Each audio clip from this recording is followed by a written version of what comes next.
Harga ayam potong dan cabai kembali mengalami kenaikan.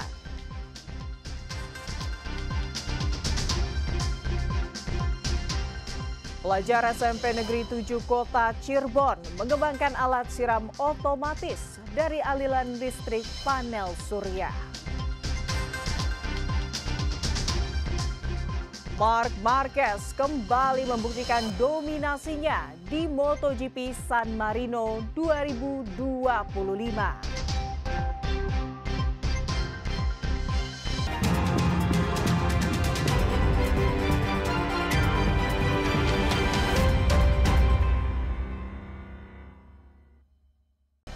Selamat pagi saudara, selain ketiga informasi utama tadi, kami masih memiliki informasi menarik lainnya.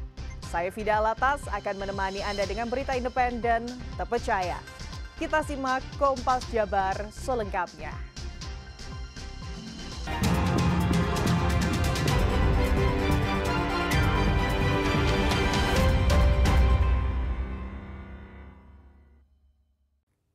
Saudara, harga ayam potong, cabai Tanjung, dan cabai keriting di Pasar Kosambi, Kota Bandung naik.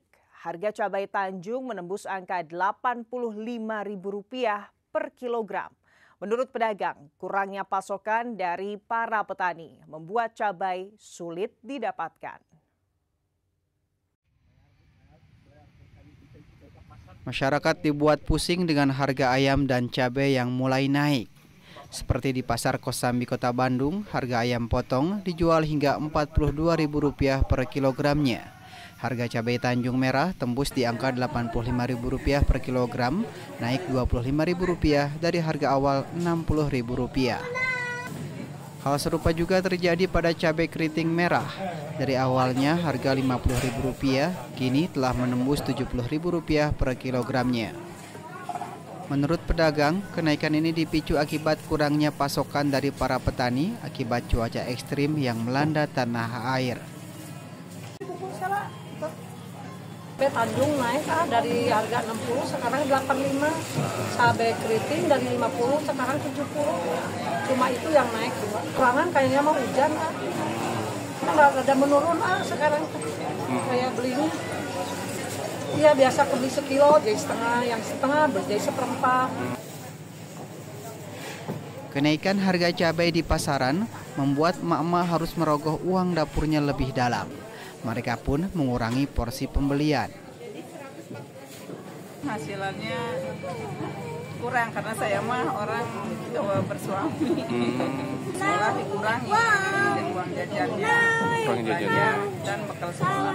Jadi kondisinya ya pengennya seperti dulu lagi, murah, anak sekolah juga bisa jajan. Naik juga Pak, semua pada naik Pak. Apalagi harga ayam. Tadi beli berapa? 42.000 1 kilo. Itu ayam yang biasa. Kalau ayam pejantan beda lagi Pak. Dengan kenaikan harga ayam dan cabai ini berdampak pada daya beli masyarakat yang berkurang. Mereka berharap agar pemerintah ikut serta dalam menstabilkan harga sembako di pasaran. Abdul Rahim, Kompas TV, Bandung, Jawa Barat. Kenaikan harga cabai di pasaran dikeluhkan para pelaku UMKM. Naiknya harga cabai hingga 100% ini sangat berdampak pada keuntungan yang mereka dapatkan. Mereka berharap harga cabai cepat kembali stabil. Berikut liputan saya bersama juru kamera Sunandar beberapa waktu lalu.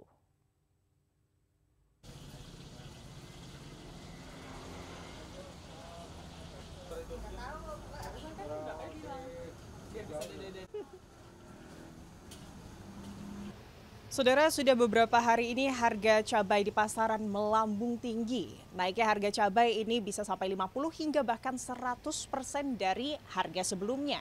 Lantas seperti apa dampak kenaikan harga cabai ini, utamanya bagi pelaku usaha kecil atau UMKM? Saya akan langsung saja berbincang dengan salah satu penjual ayam penyet yang berada di Kota Bandung. Ada Teh Ratna di sini. Halo Teh Ratna, selamat siang. Siang Teh. Teteh boleh maju ke depan lagi? Oke. Teteh, ini harga cabai informasinya ini mengalami kenaikan ya Teh. Ini sudah berapa hari Teh? Mulai dari minggu kemarin Teh. Iya. Kalau tadinya Teteh belanja biasanya harga cabai per kilonya berapa, sekarang jadi berapa? Buat harga cabai biasanya per kilonya di bawah 30.000, sekarang udah mencapai 60.000. Baik, berarti bahkan lebih dari 100% ya Teh ya? Lebih. Oke. Teh kalau boleh tahu Teh, ini kalau untuk ayam penyet dalam sehari itu butuh berapa kilogram bahan baku cabai ini untuk sambelnya? Kurang lebih 10 kilogram Teh. 10 Kilogram tiap hari. Tiap hari ya? Oke, nah Teh, dengan kemudian ini harga cabai naik, UMKM nih pengusaha kecil menyiasatinya seperti apa Teh? Apakah dikurangin gitu porsi sambelnya di ayam penyet atau seperti apa? Tidak bisa kalau dikurangi Teh, karena untuk cita rasanya nanti orang-orang pada ini komplain. Tetap dengan ukuran segitu kita tetap dijalanin. Cuma kita berkurangnya di pendapatan jadi menurun. Lebih ke belanja ya, gedenya ke belanjanya. Oh, jadi harganya juga nggak dinaikin Teh? Enggak bisa. Padahal kan harga cabainya 100% ya naiknya Teh? Ya, 100%. Oke, jadi kalau kayak begitu harga ayamnya nggak dinaikin, cabainya nggak dikurangin, jadinya modalnya lebih besar, keuntungannya yang lebih sedikit berkurang gitu ya Teh? Iya, betul Teh. Berarti cukup ini ya Teh ya, sangat berdampak ya Teh kenaikan harga cabai ya. Mungkin terakhir Teh, harapannya nih sebagai pelaku usaha kecil dengan kenaikan harga cabai, apalagi harga cabai bahan baku utama ya Teh ya, itu seperti apa? Mudah-mudahan harga cabai segera turun ya Teh ya. Untuk harga segitu buat pedagang kecil kayak kita itu sangat berpengaruh. Sangat berpengaruh, siap. Kalau begitu terima kasih banyak Teh atas waktunya bersama kami Kompas TV. Ini juga pasti mau siap-siap untuk jam makan siang ya Teh ya. Itu tadi saudara bagaimana naiknya harga cabai di pasaran ini sangat berdampak bagi UMKM. Apalagi mereka mengeluhkan begitu ya dengan naiknya harga cabai dan juga mereka tidak bisa menaikkan harga serta tidak bisa mengurangi porsi dari sambal di jualan mereka begitu ya. Ini membuat akhirnya keuntungan yang mereka dapatkan ini menipis atau menurun daripada biasanya. Tentunya harapannya pemerintah bisa segera mengatasi kenaikan harga cabai ini. Dari Bandung, Jawa Barat, Fida Alatas, Sunandar melaporkan. Saudara, 4 wisatawan tenggelam di Situ Salawe, Kecamatan Malangbong, Garut ketika sedang menaiki wahana angsa. Dalam insiden tersebut, 1 orang meninggal dunia dan ditemukan petugas gabungan beberapa jam setelah kejadian.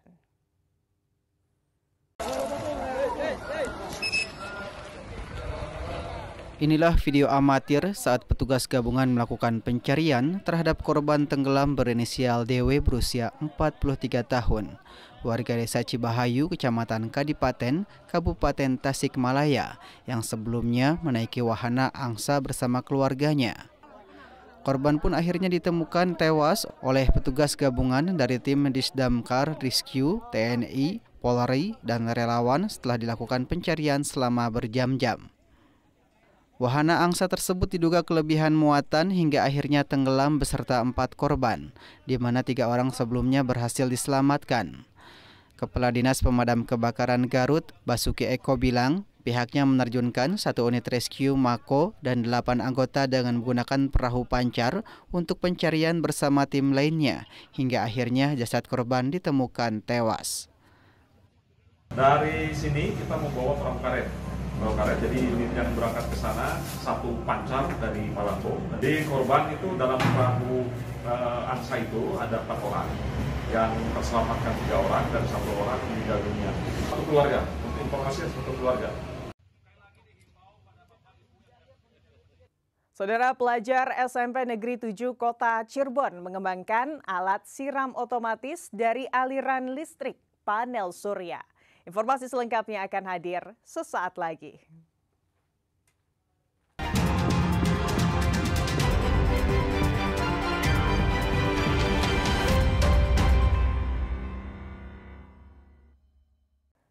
Saudara, Kota Bandung dikenal sebagai kota yang rindang dengan pohon-pohon besar peninggalan zaman kolonial.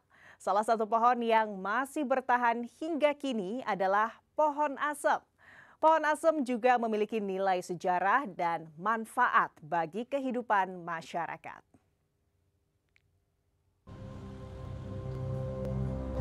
Kota Bandung memiliki jalan yang rindang dan dipenuhi pohon besar peninggalan zaman kolonial. Salah satunya adalah pohon asem yang hingga kini masih menjadi peneduh alami di sejumlah ruas jalan di Kota Bandung. Pohon asem memiliki karakteristik unik, berbatang besar, daun yang rimbun dan kecil-kecil, serta akar yang menjulur dalam secara vertikal ke tanah. Keistimewaannya terletak pada perawatan yang minim. Daunnya yang kecil tidak mudah mengotiri jalan saat gugur. Sejak dahulu pohon asem sudah menemani kehidupan masyarakat. Kayunya dimanfaatkan untuk membuat perkakas, sementara daun muda asem bisa diolah menjadi jamu sinom yang menyegarkan. Jadi pohon asem itu menjadi kebijakan kolonial untuk menghijaukan, untuk meneduhkan tempat-tempat di Nusantara ini. Tidak terkecuali di yang sekarang Jawa Barat ya. Jawa Barat, Banten itu pada umumnya sepanjang jalan lalu di alun-alun itu ditanami pohon-pohon asem yang tumbuh dengan baik, subur sehingga rindang, teduh ya. Orang nyaman berada di bawah pohon asem.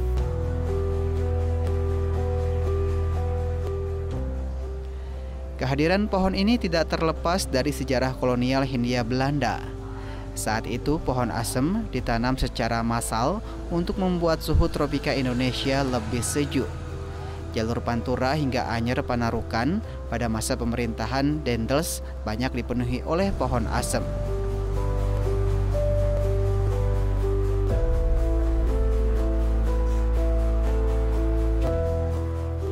Pohon asem sangat disenangi, sangat akrab dengan masyarakat karena mereka terikat. Ada ikatan, buahnya bisa dimanfaatkan, daunnya bisa dimanfaatkan, teduh. Yang jualan dawet, jualan cincau di pohon asem, dan itu menjadi kenangan bagi masyarakat. Dan minim perawatan kayak? Sangat minim, bandel.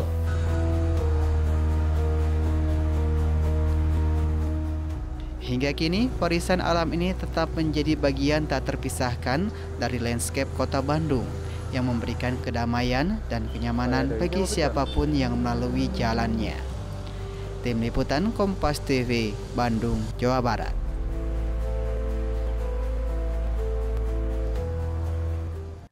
Sejumlah pelajar SMP Negeri 7 Kota Cirebon mengembangkan alat siram otomatis dari aliran listrik panel surya. Mereka menggunakan metode sensor kelembaban tanah hingga bekerja efektif tanpa sentuhan tangan manusia. Mengantarkan ke relay dan ke modul sensor ke Di bawah bimbingan sang guru, sejumlah pelajar yang tergabung dalam Divisi Konservasi Energi SMP Negeri 7 Kota Cirebon ini mempelajari alat siram otomatis. Mereka menggunakan media belajar replika mini garden yang dilengkapi perangkat serta jaringan kabel. Mereka memadukan ilmu pengetahuan alam, energi listrik, serta informatika. Menariknya, energi listrik yang mereka gunakan berasal dari panel surya. Dari replika mini garden ini, mereka juga mengaplikasikannya ke tanaman secara langsung. Tak disangka alat sederhana ini bisa berjalan optimal. Keberhasilan inovasi ini mereka gunakan untuk menyiram beragam tanaman rindang di sekolah. Karena tak hanya inovatif, sekolah ini dinobatkan sebagai juara sekolah adiwiyata serta Green School tingkat nasional sejak tahun 2023. Mas Arya, salah satu pelajar Divisi Konservasi Energi SMPN 7 Kota Cirebon, menerangkan alat ini telah diprogram oleh Rian Yudhistira, guru ahli informatika sekaligus pembimbing. Dengan memprogram sensor dengan alat deteksi tingkat kelembapan, alat sensor sensitif ini akan menyiram otomatis apabila kering dan akan berhenti otomatis apabila sudah basah. Pelajar dan pihak sekolah tidak repot untuk menyiram tanaman. Inovasi berbasis panel surya juga kian menguatkan praktik pelestarian lingkungan dengan menggunakan energi terbarukan yang ramah lingkungan. Itu panel suryanya ya, Mas? Iya, Pak. Kalau ini alat yang dimanfaatkan dari pembangkit listrik tenaga surya, ya tadi pertama kita belajar mengenai alat penyiram otomatis, lalu lampu dan kipas di ruangan ini juga menggunakan listrik dari PLTS. Lalu beberapa ruangan juga di sana tuh menggunakan arus listrik dari PLTS juga. Gimana menurut teman-teman? Menurut kita itu bermanfaat sekali sih, apalagi PLTS ini kan menggunakan energi terbarukan ya, jadi itu ramah lingkungan, jadi alam juga tetap sehat. Penggunaan panel surya dengan kapasitas 3.300 WP serta baterai 5 kWh sejak tahun 2023 lalu sangat berdampak. Pembiayaan listrik sekolah pun turun mencapai 5 hingga 6 juta rupiah per bulan.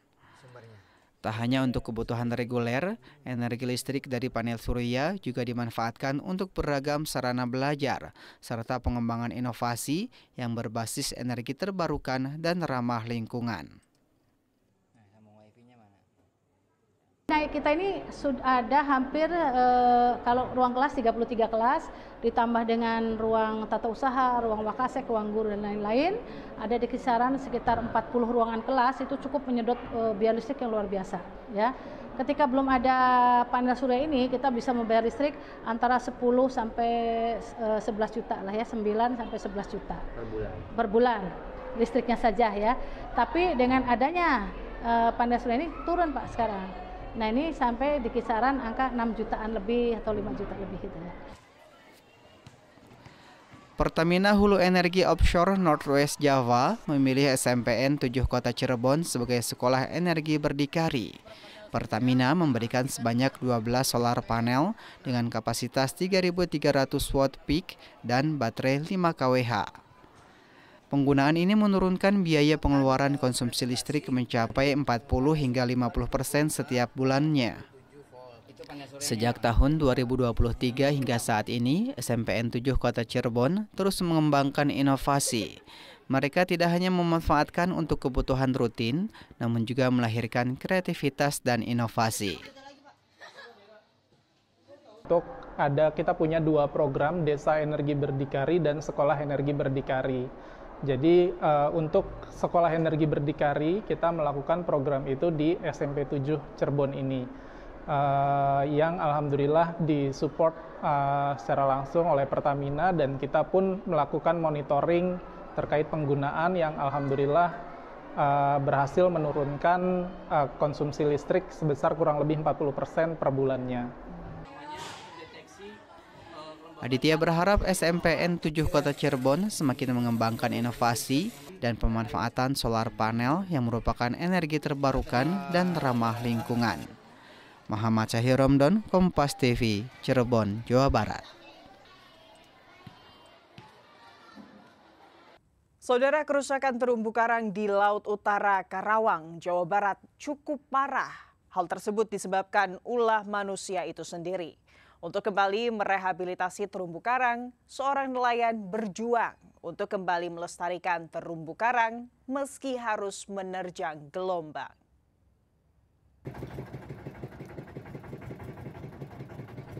Setiap hari, ratusan nelayan desa Sukakerta, Kecamatan Cilamaya Wetan, Kabupaten Karawang, Jawa Barat, berangkat dan pulang dari Laut Utara Karawang untuk mencari ikan sebagai mata pencaharian mayoritas warga desa Sukakerta. Aktivitas dengan memanfaatkan kekayaan alam laut ini sudah berlangsung dari generasi ke generasi. Ratusan bahkan ribuan ton hasil laut sudah terangkut dari laut, namun tak pernah habis.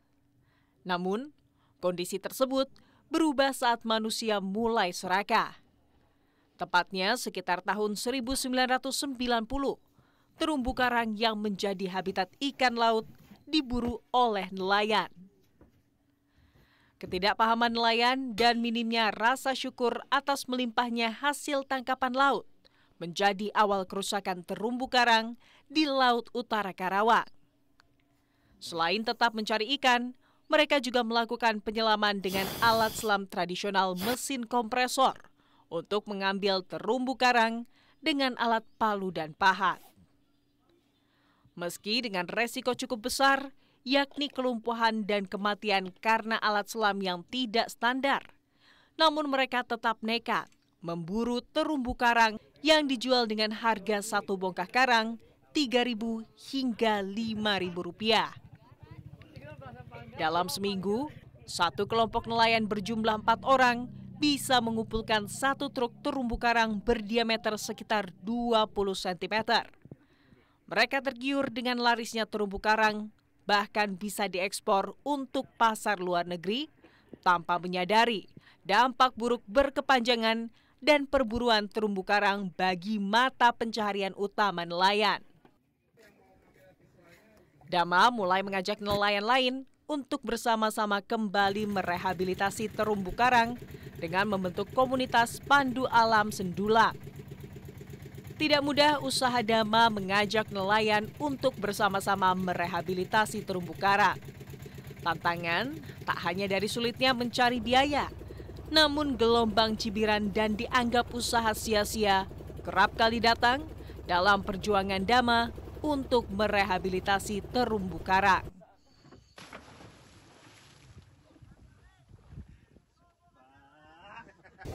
Kan dulu jenis wilayah terumbu karang kita kan bisa dikatakan rusak akibat oleh tadi tuh satu faktor cuaca dan kedua pun mungkin ada faktor tangan-tangan manusianya juga.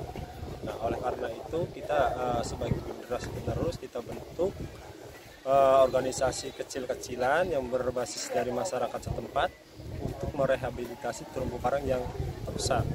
Hingga pada tahun 2022, Pertamina Hulu Energi Offshore Northwest Java menawarkan jalan keluar.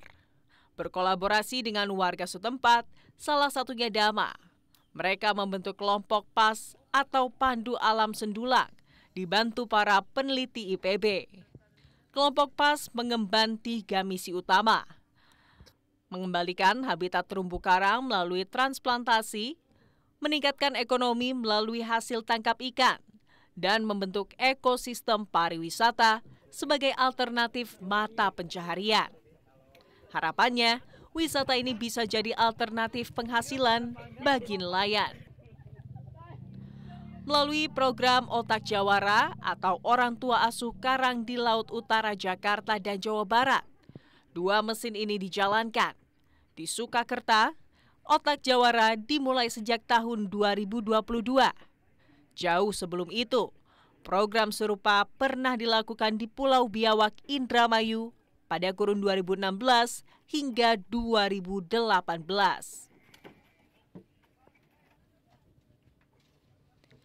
Total ada 770 modul transplantasi terumbu karang dan 3.479 fragmen karang yang sudah diturunkan hingga 2025. Hasilnya, kondisi terumbu karang di Laut Utara Karawang, tepatnya di wilayah Tangkolak, Kecamatan Cilamaya Wetan, berangsur baik. Hal ini sejalan dengan semakin membaiknya ekonomi para nelayan Desa Surakarta. Di sini kita melakukan yang namanya media transplantasi terumbu karang. Di sini kita berangkat dari yang namanya Honai di awal program kita di 2016 di Indramayu itu. Tapi di tahun 2022 kita melakukan perluasan atau ekspansi ke daerah Kalawang. Kita melakukan inovasi atau pengembangan atau penyempurnaan program atau lebih ke perbaikan dari si modul. PHE ONWJ juga telah memberikan peningkatan kapasitas berupa sertifikasi selam dan memberikan bantuan. Adi Wahadi, Kompas TV, Karawang, Jawa Barat. Marc Marquez kembali membuktikan dominasinya di MotoGP San Marino 2025. Informasinya sesaat lagi. Tetaplah di Kompas Jabar.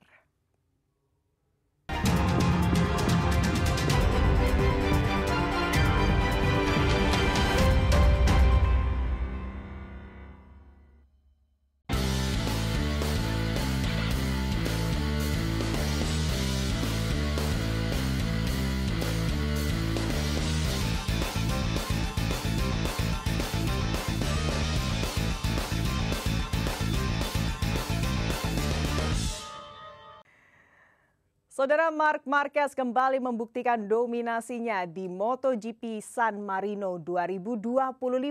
Start dari posisi keempat, Marquez mampu mencuri momentum untuk melewati adiknya Alex Marquez di posisi kedua dan Fabio Quartararo di posisi ketiga.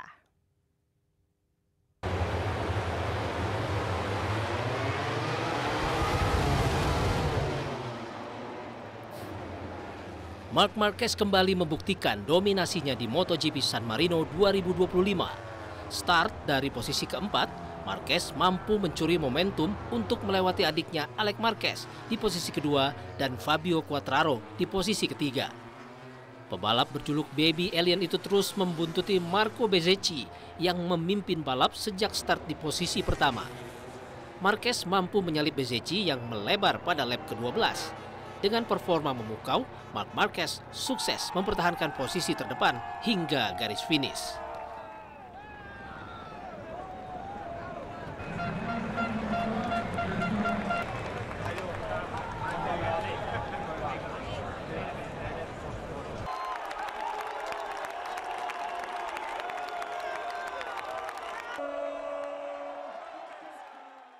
Duta Besar Belanda untuk Indonesia, Mark Gerritsen, mengapresiasi pemain berdarah keturunan Indonesia yang bermain untuk timnas dan menjalani karir di Eredivisie Belanda. Reputasi timnas Indonesia terus beranjak naik dengan adanya pemain keturunan berdarah Indonesia Belanda. Beberapa pemain juga berkarir di negeri kincir angin, khususnya berseragam tim Liga Eredivisie Belanda. Di antaranya Justin Hubner yang kini memperkuat Fortuna Sittard. Milano Jonathans yang berkarir di FC Utrecht. Mauro Zelstra yang berseragam FC Volendam. Dan bek kiri Go Ahead Eagles, Dean James. Pada kunjungannya ke Harian Kompas, Duta Besar Belanda untuk Indonesia, Mark Gerritsen, mengapresiasi kiprah pemain keturunan Indonesia yang saat ini berkarir di Eredivisie Belanda. Diharapkan dapat memacu dan menambah jam terbang para pemain keturunan jelang putaran keempat kualifikasi Piala Dunia 2026, 8 hingga 14 Oktober. Of course, Eredivisie in the Netherlands, we're really glad that Kompas is showing these matches, and the players with the naturalized players who play in Team NAS, they are really proud to play for Indonesia, and we're happy that they continue also to play in the Eredivisie because we need strong players in the Eredivisie to play the weekly matches, and then hopefully in October, when Indonesia plays two really important matches, I hope the Eredivisie players can make the difference and help Indonesia to qualify for the World Cup next year. Saudara, dengan berakhirnya informasi tadi sekaligus mengakhiri Kompas Jabar episode hari ini. Saya Fida Latas beserta kru yang bertugas mengucapkan terima kasih dan sampai jumpa.